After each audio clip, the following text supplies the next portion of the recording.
तर मित्रांनो, आजच्या व्हिडिओमध्ये आपण पोलीस भरतीसाठी जे विद्यार्थ्यांची निवड होते त्यांच्याकडून साक्षांकन फॉर्म भरून घेण्यात येतो मित्रांनो. त्याविषयी आपण सविस्तर माहिती या व्हिडिओमध्ये सांगणार आहोत. चला मित्रांनो, व्हिडिओला सुरुवात करूया. तर यामध्ये तुम्ही इशारा म्हणून फर्स्ट पॉईंट तुम्हाला इथं पाहायला मिळतो मित्रांनो. याच्यामध्ये तुम्हाला त्यांना नमूद केलेलं आहे की या साक्षांकन नमुन्यामधील सादर केलेली माहिती सक्षम प्राधिकाऱ्याकडून पडताळणी करण्यात येणारी असून खोटी माहिती पुरवणे किंवा वस्तुस्थिती निर्देशक माहिती दडपून ठेवणे ही अनर्थ ठरेल आणि त्यामुळे उमेदवाराची नोकरीत अपात्र करण्यात येईल. म्हणजे जे विद्यार्थी खोटी माहिती यामध्ये देणार त्यांच्यासाठी इथं पॉईंट नोट केलेलं आहे मित्रांनो. तर चला आपण खाली बघूया मित्रांनो. यामध्ये तुम्ही बघू शकता इथं तुम्हाला आडनाव लिहायचं आहे मित्रांनो, मराठीत लिहायचं आहे आणि इथं तुमचं नाव लिहायचं आहे आणि इंग्लिशमध्ये तुम्हाला कॅपिटलमध्ये लिहायचं आहे मित्रांनो. तुमचं इथं आडनाव लिहायचं आहे आणि इकडं नाव लिहायचं आहे आणि अजून खाली बघू शकता मित्रांनो तुम्ही. आता त्याच्यामध्ये तुम्हाला पत्त्याचं पण इथं ॲड्रेस दिले मित्रांनो. इथं पत्ता लिहायचा आहे तुम्हाला, पोस्ट सहित लिहायचं आहे. जर तुम्ही जालना जिल्ह्यात राहत असेल, कोणतं गाव असेल तर त्या गावाचं नाव, त्यांच्या पोस्ट लिहायचं, तालुका, जिल्हा, पिनकोड वगैरे सगळं व्यवस्थित इंग्लिश आणि मराठीमध्ये दोन्ही तुम्हाला इथं भरायचं आहे.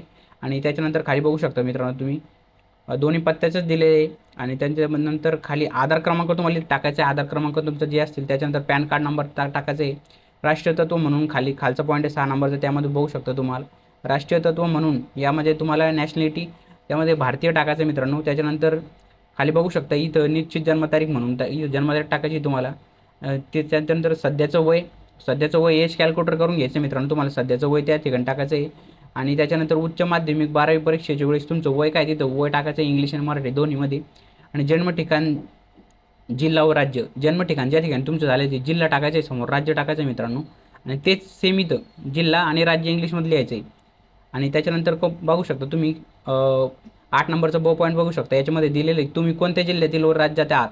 तर जालना जिल्हा असेल तर जालना टाका आणि जर महाराष्ट्र टाकायचे तुम्हाला समोर जे राज्याचे असतील, काही कर्नाटक विभागाचे विद्यार्थी वगैरे असतील. आणि त्याच्यानंतर सेम तुम्हाला तसंच इंग्लिशमध्ये इथं टाकायचं आहे खाली. आणि त्याच्यानंतर वडिलाचे मूळ गाव, तालुकासह व जिल्हासह वडिलांचं तुम्हाला इथं मूळ गाव टाकायचं आहे, नाव वगैरे सगळं व्यवस्थित टाकायचं आहे वडिलांचं.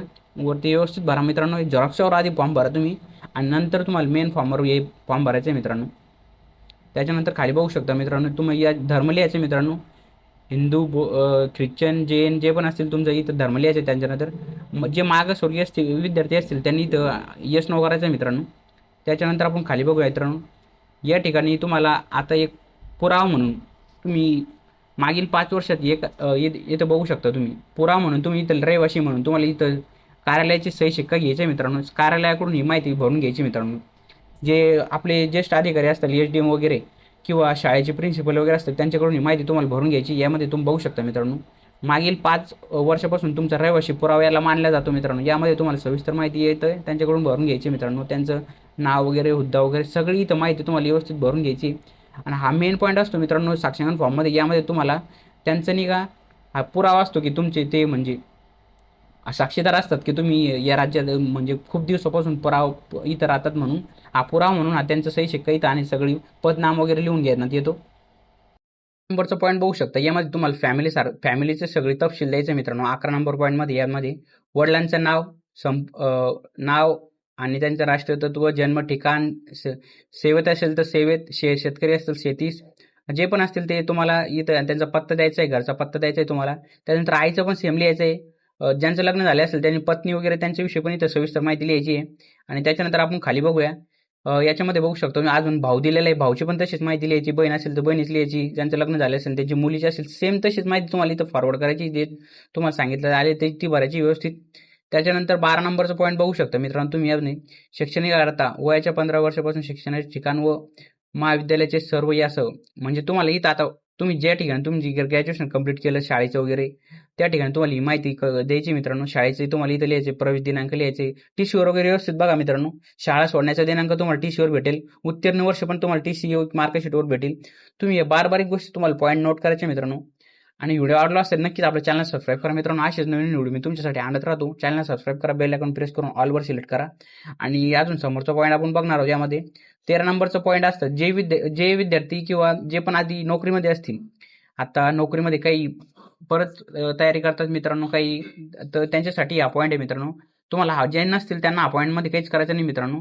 इथं तुम्हाला कालावधी लिहायचे, पद लिहायचे जे नोकरीला असतील ते, आणि पूर्वी सोडण्याचं संपूर्ण कारण वगैरे सगळी माहिती तुम्हाला जे नोकरीला असतील त्यांना यामध्ये लिहायचं आहे. आणि त्याच्यानंतर खाली बघू शकता मित्रांनो तुम्ही. आणि अजून खाली बघूया. आणि खालचे पॉईंट तुम्ही नोट बघा. यामध्ये आता कॅरेक्टर सर्टिफिकेट विषयी माहिती याच्यामध्ये सांगितल्यात आलेली. यापूर्वी तुम्हाला कधी अटक करण्यात आलेली का? हो नाही ते व्यवस्थित करायचे. आतापर्यंत तुम्हाला बद्ध करण्यात आलेले का? ते हो नाही करायचे. जे असतील तुमचं इथं खोटी माहिती नाही द्यायची मित्रांनो. जे असतील तुम्हाला व्यवस्थित द्यायचे. आतापर्यंत तुम्हाला स्थानबद्ध करण्यात आलेले का? आतापर्यंत तुम्हाला न्यायालयाकडून दंड करण्यात आलेला आहे का? या ज्या पण गोष्टी असतील पॉईंट मित्रांनो, हे सगळ्यात IMP तुम्ही व्यवस्थित द्यायचे. आतापर्यंत तुम्हाला न्यायालयाच्या निर्देशानुसार दोषी करण्यात आलेले आहे का? हे पॉईंट तुम्हाला व्यवस्थित वाचून घ्यायचे.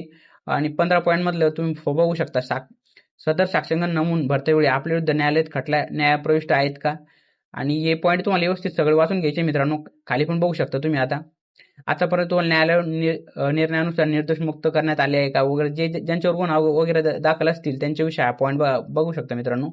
आणि त्यांनी एकदम खाली एकदम स्पष्ट करण्यात आलेले मित्रांनो. यामध्ये तुम्ही वाचू शकता. आणि अजून आपण खाली बघा मित्रांनो. यामध्ये त्यांनी टीप वगैरे याच्यात दिलेली आहे. तुम्हाला ही PDF कुठे भेटणार त्याविषयी पण मी सविस्तर माहिती सांगणार आहे मित्रांनो.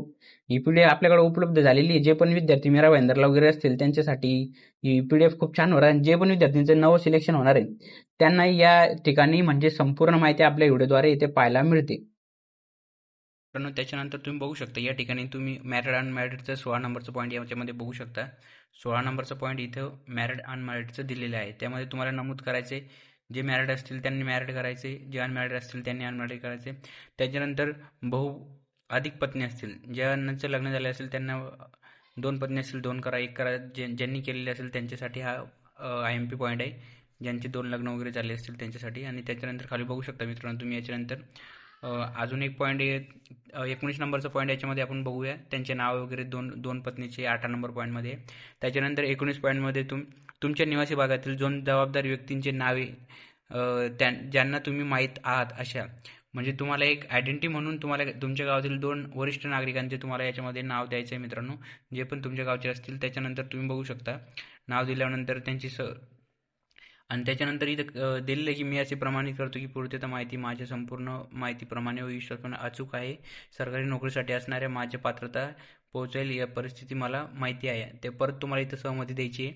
आणि सहमती दिल्यावर अजून आपण खाली बघणार आहोत. त्यानंतर ओळख प्रमाणपत्र मित्रांनो, हा सगळ्यात महत्त्वाचा पॉईंट असतो साक्षीकरण फॉर्ममध्ये. ओळख प्रमाणपत्र.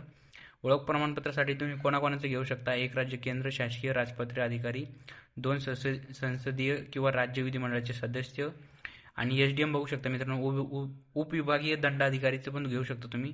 आणि त्याच्यानंतर 3 नंबरचे पॉईंट म्हणजे मामले तहसीलदार, दंडाधिकारी शक्ती वापरण्याचा नायब उपतहसीलदारची पण घेऊ शकता तुम्ही त्याच्यानंतर. आणि तुम्हाला सगळ्यात सोपं सांगतो मी तुम्हाला याच्यामध्ये ओळख प्रमाणपत्र म्हणजे कोणाची सही, म्हणजे एकदम तुम्हाला सोपी घ्यायला जाणार आहे. तर याच्या 5 नंबरचा पॉईंट बघू शकता. सर्व मान्यताप्राप्त महाविद्यालयाचे आणि माध्यमिक शाळेचे प्राचार्य व मुख्याध्यापक, म्हणजे तुमची शाळेचे पण तुम्ही ज्या ठिकाणी 10वी 12वी कंप्लीट केली त्या ठिकाणची पण ओळख प्रमाणपत्र म्हणून तुम्ही सही आणू शकता. आणि 6 नंबरचा पॉईंट बघू शकता. पोस्ट मास्टरची पण तुम्ही इथं सही घेऊ शकता मित्रांनो. नंतर त्यांची सही घेतल्यानंतर इथं वडिलांचं नाव लिहायचं आहे आणि इथं तुमच्या वडिलाचं संपूर्ण नाव येईल. त्यानंतर इथं तुमचं नाव येईल, इथं वय येईल, इथं महिने येईल आणि तुमची इथं ठिकाण येईल. आणि ज्याची पण तुम्ही सही घेणार त्याचं इथं पदनाम आणि सही व शिक्का येईल मित्रांनो. आणि त्यानंतर आपण खाली बघूया. सेम इंग्लिशमध्ये याच्यात दिलेलं आहे खालच्या पॉईंटमध्ये. अशा प्रकारे तुम्हाला नमुना फॉर्म भरायचा आहे मित्रांनो. त्याच्यानंतर तुम्हाला येथे हा पण फॉर्म भरून द्यायचा आहे. याचं नियम 2000 प्रतिज्ञापत्र म्हणून तुम्हाला हा फॉर्म याच्यामध्ये भरून द्यायचा आहे व्यवस्थित. अशा प्रकारे तुम्हाला साक्षांकन फॉर्म भरायचं आहे मित्रांनो. या व्हिडिओमध्ये तुम्हाला मी सविस्तर माहिती दिलेली आहे. या प्रकारे तुम्हाला फॉर्म भरायचं आहे मित्रांनो. तुम्ही आधी झेरॉक्सवर भरा, मग नंतर मेन फॉर्मवर भरा मित्रांनो. त्यानंतर इथं तुम्हाला परत लिहायचं आहे. इथं वडिलांचं नाव येईल, इथं तुमचं नाव येईल संपूर्ण. मुलगा असेल तर मुलगीला कट करायचं आहे, आणि जे मुलगी जर तुम्ही असेल तर मुलाला कट करून इथं आधार क्रमांक लिहायचा आहे. आणि वडिलाविषयी सविस्तर माहिती याच्यामध्ये आहे. आणि 2 नंबर पॉईंटला तुम्ही इथं तुमचं नाव लिहायचं आहे. इथं वडिलांचं असतील, इथं तुमचं असतील. आणि अशी सविस्तर माहिती तुम्हाला या प्रकारे साक्षांकन फॉर्म भरायचं मित्रांनो. अजून काही तुम्हाला प्रॉब्लेम किंवा काही डाऊट असतील तर तुम्ही मला इंस्टाग्रामला पर्सनली मेसेज करू शकता मित्रांनो. आणि तुम्हाला हे साक्षांकन फॉर्म आपल्या टेलिग्राम चॅनलवर भेटणार आहे. पोलीस भरती पॉईंट या टेलिग्राम चॅनल तुम्हाला जॉईन करून घ्यायचं आहे. त्या ठिकाणी हा साक्षांकन फॉर्म तुम्हाला उपलब्ध करण्यात दिलेले आहे. आणि मीरा भाईंदर पोलीससाठी जे विद्यार्थी असतील त्यांना काय काय डॉक्युमेंट लागणार त्याविषयी सविस्तर माहिती आपल्या टेलिग्राम चॅनलला सांगितलेली आहे. आणि कोणते कोणते डॉक्युमेंट लागणार ते पण सांगितलेले आहे. तर भेटूया नवीन व्हिडिओमध्ये. Thank you for watching. सगळ्यांनी शेवटपर्यंत व्हिडिओ बघितला त्यासाठी धन्यवाद मानाचं.